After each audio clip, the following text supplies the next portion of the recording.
उत्तराखंड सरकार द्वारा वर्तमान और पूर्व विधायक गणों के वेतन और भत्ते के संबंध में मेरे जो विचार मैंने व्यक्त किए, उस पर प्रदेश के मुख्य वित्त मंत्री प्रेमचंद अग्रवाल जी के द्वारा कुछ रिएक्शन दिए गए हैं।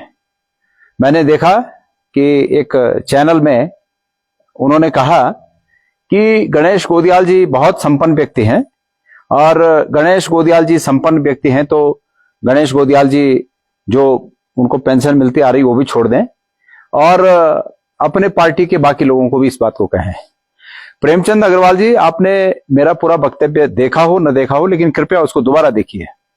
मैंने ये कहा कि माननीय विधायक गणों को जो एक तरफा आपने वर्तमान में 1,25,000 रुपए की बढ़ोतरी की, वो ऐसे प्रदेश में जो प्रदेश कर्ज में बुरी तरह डूबा हो, जिस प्रदेश में कर्ज की अदायगी के लिए वो इंस्टॉलमेंट पे करने के लिए उसका ब्याज देने के लिए भी कर्ज लेना पड़ रहा हो। आप वित्त मंत्री हैं इसलिए आपको कह रहा हूं, जिस प्रदेश में ऐसे हालात हो, जिस प्रदेश में आपदा के बाद लोगों को आहतुक सहायता जो 5,000 की दी जाती है वो देने की तकलीफ हो, उस प्रदेश में इस प्रकार की बढ़ोतरी सिर्फ पॉलिटिकल मैनेजमेंट के लिए मुख्यमंत्री जी अपने खिलाफ विधायकों के रोष को कम करने के लिए अदा कर रहे हैं, बढ़ा रहे हैं।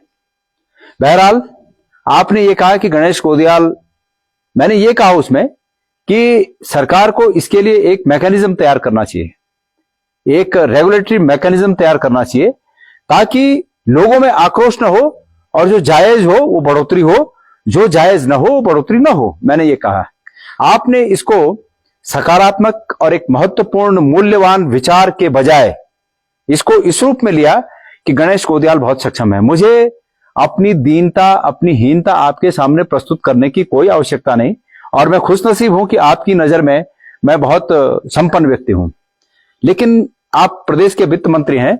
मैं आपको एक चुनौती देना चाहता हूं। मेरी जितनी संपन्नता है मैं चाहता हूं कि आपके परिवार और आपकी जितनी संपत्ति है और मेरे परिवार और मेरे जितनी संपत्ति है, हम एक सौदा कर लेते हैं। आप मुझे अपना 1/4 दे दीजिए और मेरा जितना है वो पूरा आप ले लीजिए। मैं सार्वजनिक रूप से वादा आपसे कर रहा हूं, सार्वजनिक रूप से ये चुनौती भी आपके लिए है कि आपका और आपके परिवार की जितनी संपत्ति है उसमें आप सिर्फ 1/4 मुझे दे दीजिए और अगर आप चाहते हैं कि मैं उसका खुलासा करूं कि वो क्या क्या है तो मैं वो भी करने को तैयार हूं और आप भी स्वतंत्र हैं कि आप मेरा भी खुलासा कर सकते हैं। बहरहाल मैं आपको बता दूं कि गणेश गोदियाल को जो पेंशन मिलती है उस अकाउंट की भी जांच हो। आपकी सरकार तो जांच करने में माहिर है। गणेश गोदियाल की पेंशन में जिस दिन वो पेंशन आती है उस दिन से अगले 1 महीने तक वो पेंशन कहां खर्च होती है वो भी आप चेक कर लें और आप ये भी चेक कर लें कि उस पेंशन अकाउंट में कितना पैसा बाकी है या मेरे अन्य अकाउंट में कितना पैसा बाकी है वो भी आप चेक कर लें। और ये भी चेक होना चाहिए कि उत्तराखंड के आप जैसे मंत्रीगणों जिनका कि लाखों रुपए में आता है तनख्वाह वेतन जो भी है, उनके खाते भी चेक होनी चाहिए कि उनके कितने महीनों के खातों से 1 पैसा भी विड्रॉ नहीं हुआ।